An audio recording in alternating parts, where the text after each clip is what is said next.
Lá fora tem competição, tem briga por isso, briga por aquilo, e isso faz parte da vida, isso não vai mudar, a tendência é que fique mais acirrado, mas sabe o que Paulo está dizendo? Quando você chegar para cultuar, o ambiente de culto tem que ser um ambiente de abraço, de acolhimento.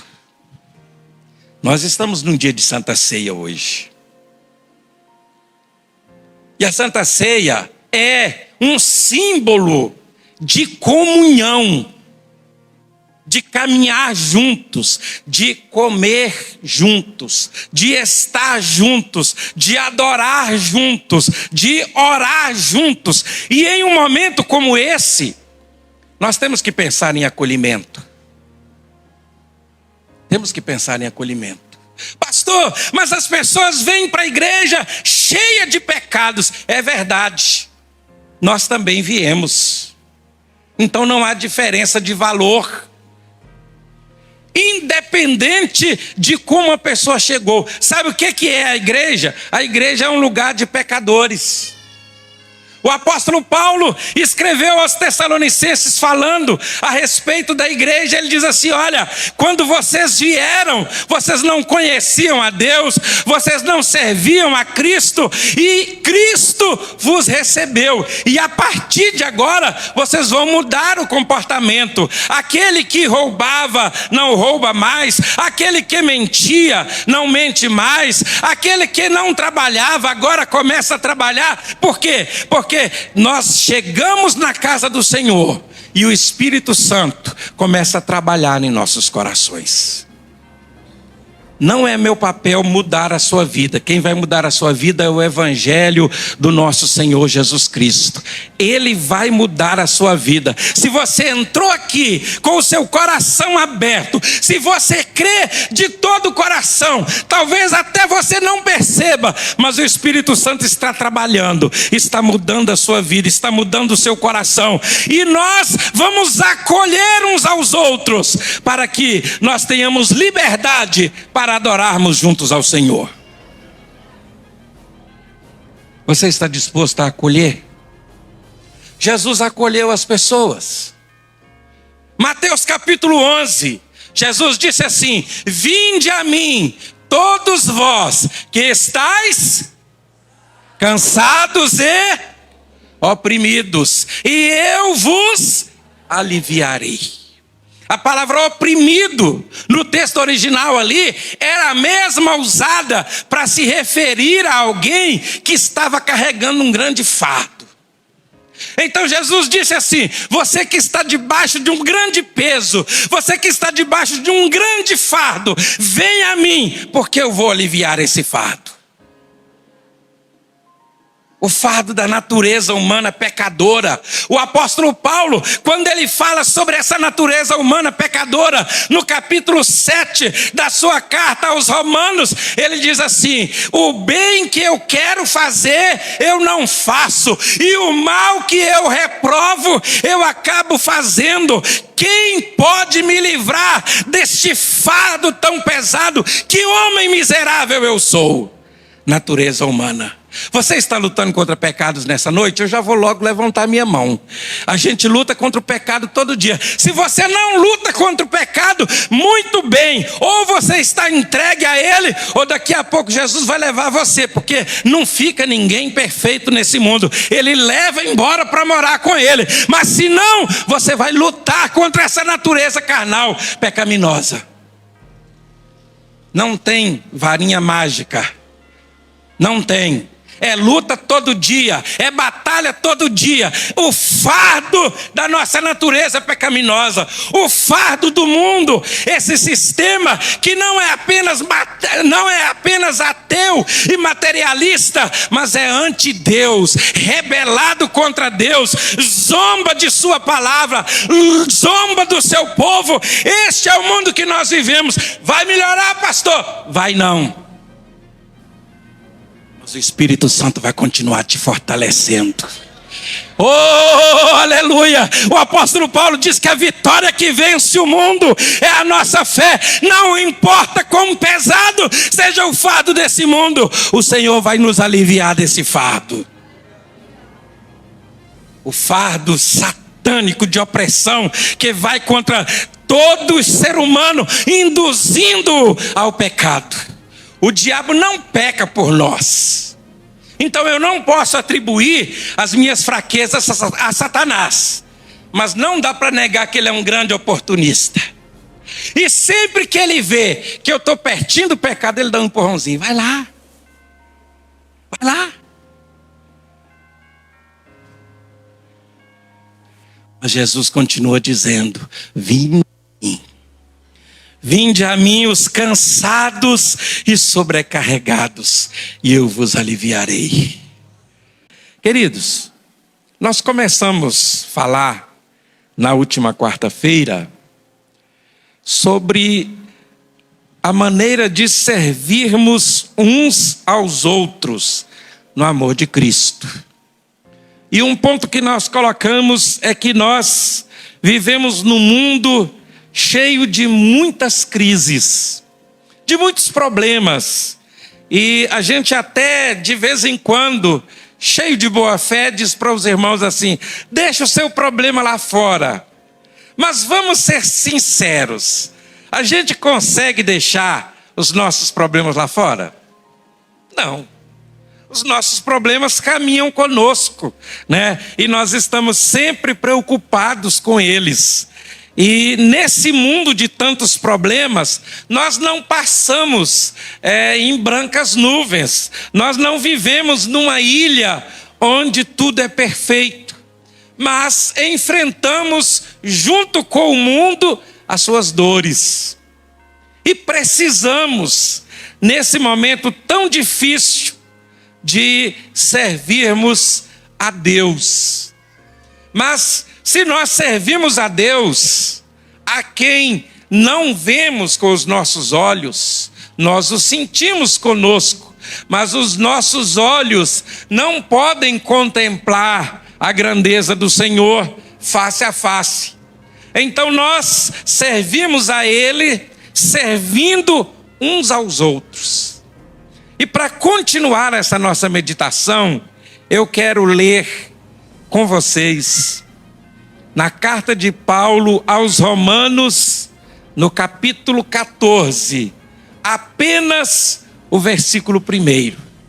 Você pode ficar assentado. E eu gostaria que todos participassem da leitura, vai ser colocado aqui na tela. E eu tenho certeza que todos poderão participar da leitura. Carta de Paulo aos Romanos, capítulo 14, versículo 1.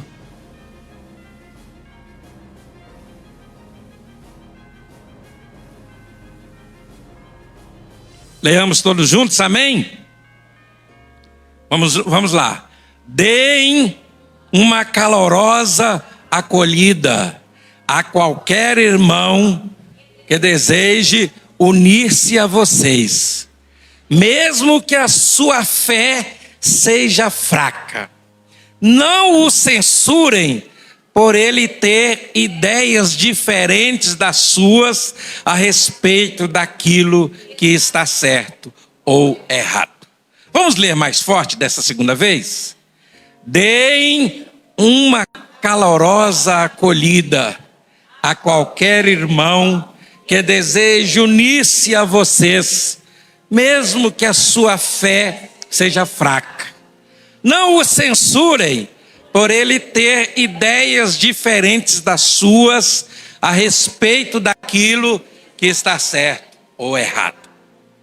Queridos, esse texto que o apóstolo Paulo escreve à igreja em Roma faz parte de um contexto naturalmente muito mais amplo e fala de uma situação que aquela igreja enfrentava. A igreja em Roma não era um ambiente com um templo, com um grande espaço para as pessoas congregarem, assim como a maioria das igrejas do início do Novo Testamento eram igrejas domésticas, né, que se reuniam na casa de irmãos. Nós encontramos, por exemplo, Paulo agradecendo a Deus pela vida de Áquila e Priscila, que cuidavam de uma igreja que estava em sua casa, né? Então esse era um ambiente mais familiar, onde as pessoas reuniam. E como todas as igrejas, havia ali algumas questões que eram necessárias conviver com elas. E uma das questões que era muito complexa naquele tempo era a dificuldade de compreensão da tradição judaica e do início da fé cristã baseada na graça. E então havia uma certa dificuldade de convivência, porque havia pelo menos 3 grupos com pensamentos distintos naquela igreja. Um dos grupos entendia que não havia nenhum problema em beber vinho. Outros entendiam que isto era um problema. Havia aqueles que se preocupavam com a questão da alimentação, especialmente os judeus, né? Então a questão de comer carne ou não comer era também um fator que causava alguma dificuldade de convivência. E outra questão era a tradição judaica de guardar dias, né, e as festas do judaísmo. E o apóstolo Paulo escreve para aquela igreja e diz assim: vocês precisam aprender a conviver entre vocês, independente desse modo de pensar. Por isso que ele diz assim: acolham a qualquer irmão que quiser se unir a vocês. Na prática, sabe o que Paulo estava dizendo? Quando o culto for na sua casa, não importa se o irmão que estiver chegando comer carne, ou beber vinho, ou guardar dia, naquele momento vocês estão indo cultuar ao Senhor. Então acolham a este irmão. Parece que esse texto até não teria muito nexo com a igreja atual, porque nós não temos nenhuma proximidade com a tradição judaica, e mesmo dentro da tradição cristã, nós já temos uma convivência muito mais tranquila com algumas coisas. Mas nós vivemos em um mundo de muitas dificuldades. Quando é que as pessoas precisam de acolhimento? É importante a gente pensar nisso. Quando é que as pessoas precisam de um abraço? Quando é que as pessoas precisam de um aperto de mão, olhando nos olhos, né? A gente não cumprimenta as pessoas estendendo a mão e virando o rosto, né? A gente cumprimenta dando a mão e olhando nos olhos e dizendo: a paz do Senhor, meu irmão, seja bem-vindo, que bom que você veio adorar ao Senhor. Porque nós também vivemos num mundo muito difícil. Nós vivemos num mundo com muito pouca misericórdia, ou como diriam, né, os estudantes de comportamento, com muito pouca empatia. Nós vivemos num mundo frio, onde a maioria das pessoas ou não conseguem ou não estão interessados em demonstrar nenhum tipo de sentimento pelo outro. Nós vivemos num mundo extremamente individualista, onde cada um tem que cuidar da sua vida e às vezes se virar sozinho.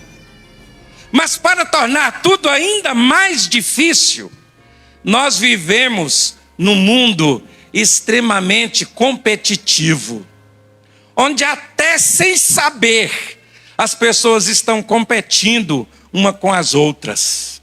E isso não começou agora, isso começou lá no século XVIII, quando os homens resolveram trocar o serviço feito pelas mãos pelo serviço feito pelas máquinas. É o que a gente chama de revolução industrial.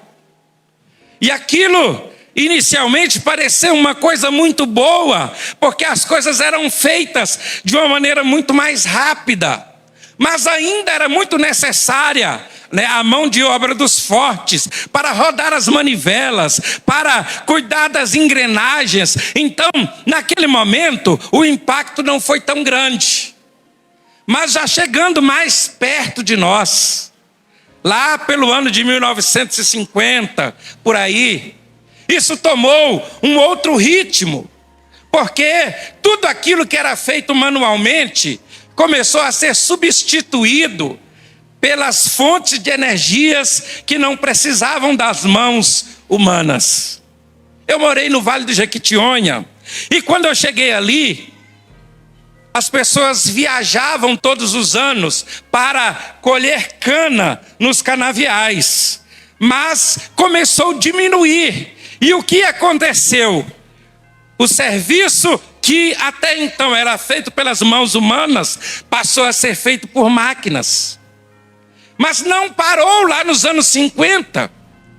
Quando nós chegamos a partir do ano 2000, nós começamos a ver que, além do uso da energia, outras tecnologias foram sendo colocadas.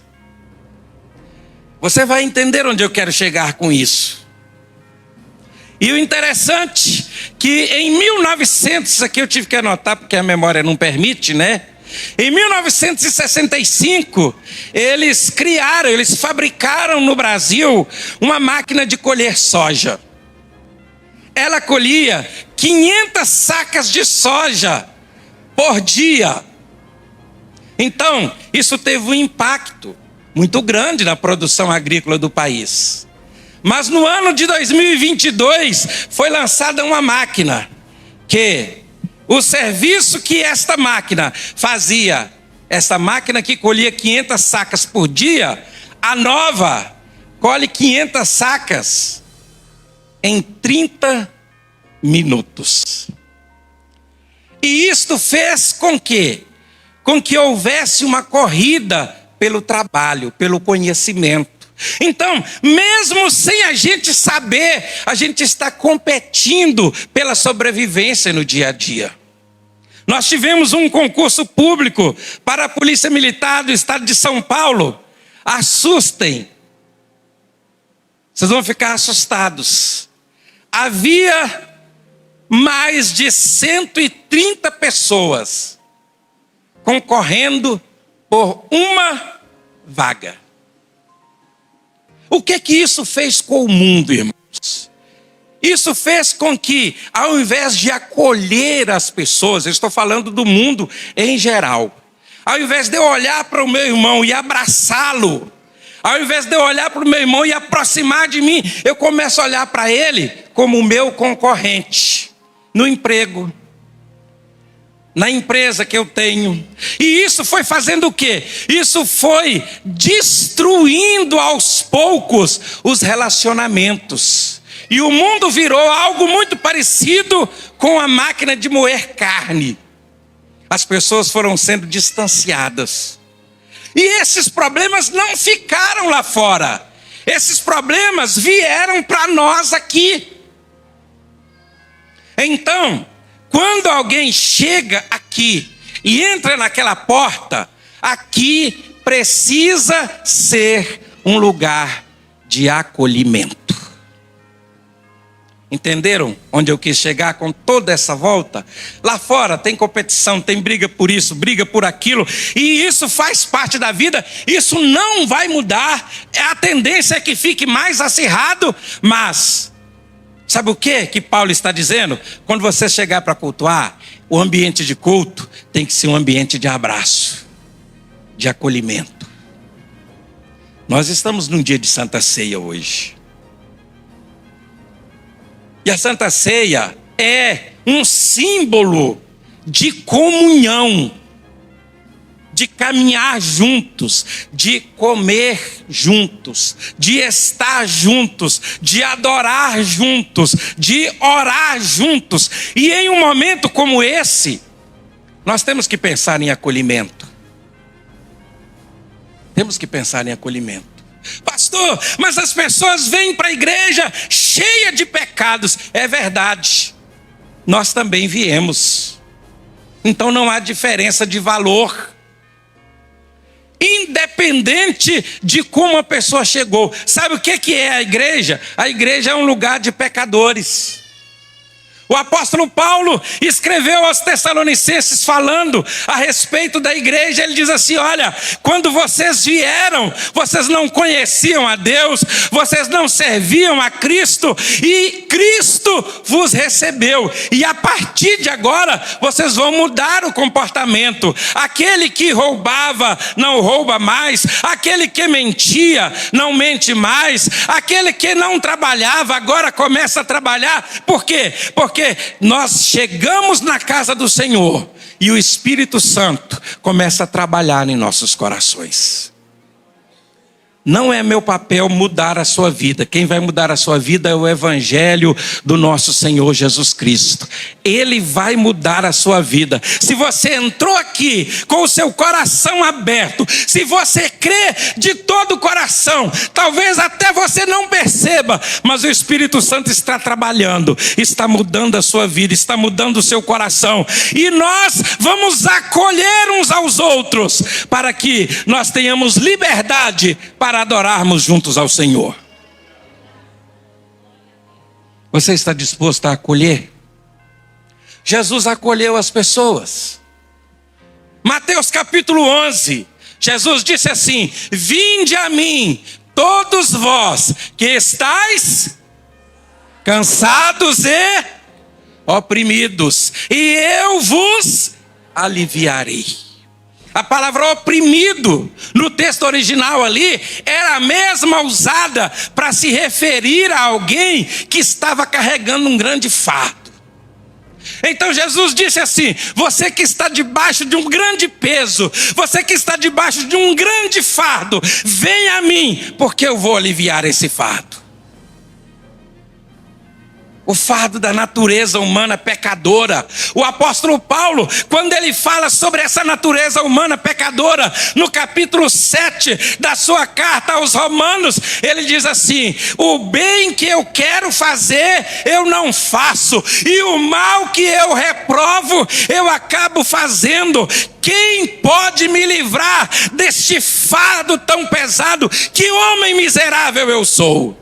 Natureza humana. Você está lutando contra pecados nessa noite? Eu já vou logo levantar minha mão. A gente luta contra o pecado todo dia. Se você não luta contra o pecado, muito bem. Ou você está entregue a ele, ou daqui a pouco Jesus vai levar você. Porque não fica ninguém perfeito nesse mundo. Ele leva embora para morar com ele. Mas se não, você vai lutar contra essa natureza carnal pecaminosa. Não tem varinha mágica. Não tem. É luta todo dia, é batalha todo dia. O fardo da nossa natureza pecaminosa, o fardo do mundo, esse sistema que não é apenas ateu e materialista, mas é anti-Deus, rebelado contra Deus, zomba de sua palavra, zomba do seu povo. Este é o mundo que nós vivemos. Vai melhorar, pastor? Vai não. Mas o Espírito Santo vai continuar te fortalecendo. Oh, aleluia! O apóstolo Paulo diz que a vitória que vence o mundo é a nossa fé. Não importa quão pesado seja o fardo desse mundo, o Senhor vai nos aliviar desse fardo. O fardo satânico de opressão que vai contra todo ser humano, induzindo ao pecado. O diabo não peca por nós. Então eu não posso atribuir as minhas fraquezas a Satanás. Mas não dá para negar que ele é um grande oportunista.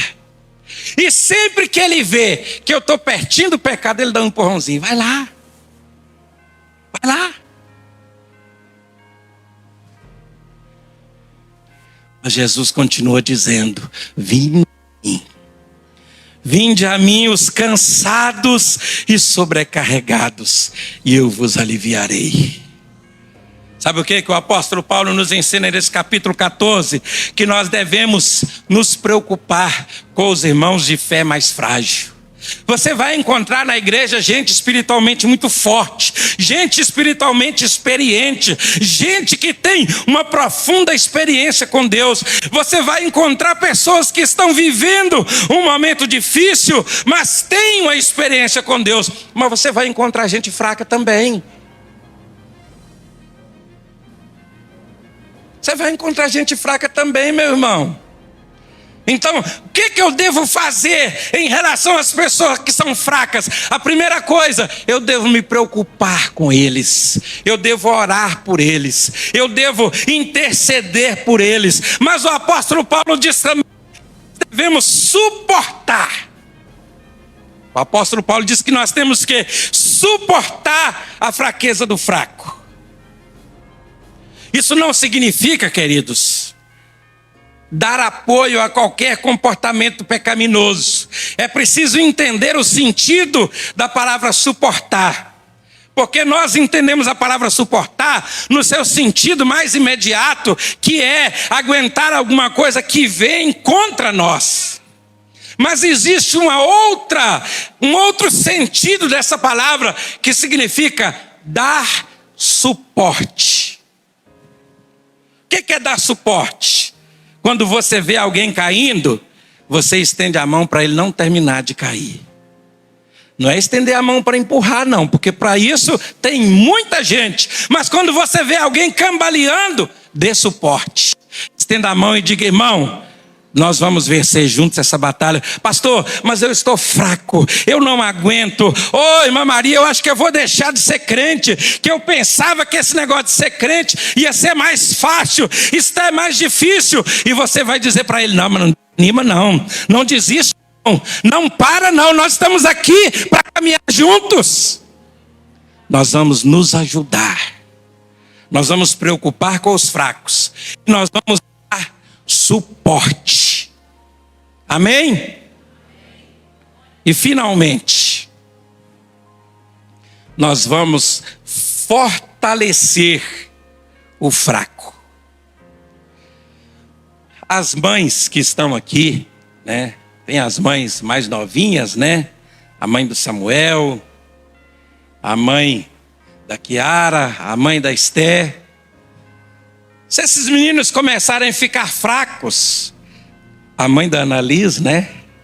Se esses meninos começarem, se esses bebês começarem a ficar fracos, qual a primeira coisa que vocês dão a eles? Comida. Gente fraca precisa de alimento. Se para fraqueza material nós precisamos de alimento que seja substancioso, ou que dê substância, como a gente falava há algum tempo atrás, mas que tenha substância, para a vida espiritual não é diferente. Quem é fraco na vida espiritual precisa de um alimento que seja substancioso. Qual é o alimento substancioso para a nossa alma? A palavra de Deus. Se você sabe de alguém que está fraco, diga a ele assim, olha, eu posso ir na sua casa ler a Bíblia com você, mas é ir para ler a Bíblia mesmo. Porque se eu for visitar alguém fraco e eu não for sábio, eu corro o risco até de enfraquecê-lo mais. Mas você dizer, irmão, eu quero ir na sua casa orar com você, eu quero ir na sua casa ler a Bíblia com você, eu estou percebendo que você está distante, você está fraco, eu quero te ajudar a fortalecer. Isso é remédio espiritual. Sabe outro remédio para a vida espiritual? Louvor. Nós vivemos num mundo dominado pela música. Tudo é música, tudo se toca. E parece que o Brasil anda numa onda de música ruim, uma coisa horrorosa, que se a gente passa na rua, dependendo da música que está tocando, a gente fica até com vergonha, de tão baixo que está o nível. Mas nós temos um valor especial no louvor a Deus. Adoração ao Senhor. Ao invés de nós perdermos o nosso tempo falando de vida alheia, falando de problema alheio, perder tempo com coisas inúteis da internet, nós temos louvores, vamos louvar ao Senhor. Existem hinos antigos que são maravilhosos, existem bons hinos novos que também falam da palavra de Deus. Vamos encher o nosso coração de louvor a Deus, e enquanto isso nós vamos fortalecendo as nossas almas e acolhendo uns aos outros. Na quarta-feira, venha para o culto da palavra. Nós vamos falar sobre a disciplina do cuidado. Nosso tempo hoje já se foi. Nós vamos falar sobre a disciplina do cuidado. E você já pode ler na sua casa. Primeira carta de Paulo aos Coríntios, capítulo 12 e 13. E eu quero convidar você nesse momento para se colocar de pé. Se coloque de pé nesse momento. A não ser que você tenha um impedimento de saúde, não fique sentado. E de uma maneira respeitosa. E eu sei que vocês são respeitosos. Eu quero que você abrace esse irmão que está do seu lado e diga para ele assim: eu te acolho em Cristo, meu irmão. Você pode fazer isso nessa noite? Eu te recebo em Cristo. Eu te recebo em Cristo Jesus. Eu ministro bênção sobre a sua vida. Eu intercedo por você. Eu oro por você. Eu estendo a minha mão sobre você. Você crê que o Espírito Santo faz um mover nesta noite? O Espírito do Senhor está sobre a sua igreja, sobre o seu povo. E agora, do jeito que você está, eu quero convidar você para orar. Mas você não vai orar por si nesse momento. Você vai orar pelo seu irmão. Amém? Você vai orar por esse irmão que está do seu lado. Você não conhece a necessidade dele, mas você sabe que ele tem uma. Mas você vai orar para quem conhece. E vai pedir ao Senhor que atenda a necessidade dele nesse momento. Pode começar a orar. Pai, eu te dou graças pela vida do João, Senhor. Eu te agradeço pela bênção que ele significa na minha vida, na vida da minha família. Eu te agradeço, Senhor, pela família dele. Eu te agradeço pelas bênçãos materiais que o Senhor tem dado a ele. Eu te agradeço pelos talentos que o Senhor tem dado a ele e que ele tem usado em favor da sua obra. E eu quero orar por ele nesse momento, Pai. Eu quero levantar as minhas mãos sobre a vida dele, pedindo que o Senhor abençoe a vida dele, que o Senhor o encha de graça, o encha da presença do seu Espírito Santo, o encha de alegria, que ele seja cheio do teu poder, que ele seja cheio de ânimo, que ele seja cheio da força do Senhor. Pai, eu oro por ele para que ele não fraqueje diante das dificuldades. Eu oro para que ele não tenha medo de enfrentar os desafios. Eu oro, Senhor, para que ele não tenha medo de enfrentar o inimigo, mas que ele tenha coragem, que ele tenha ânimo e que ele tenha força. Eu intercedo em favor da sua igreja nessa noite. Fortalece o seu povo, anima o seu povo, enche o seu povo de alegria, de comunhão e de graça. Que nessa noite nós saiamos desta santa ceia cheios da presença do seu Espírito Santo, para a glória do teu nome. Amém. Amém. Graças a Deus. Assente no seu lugar.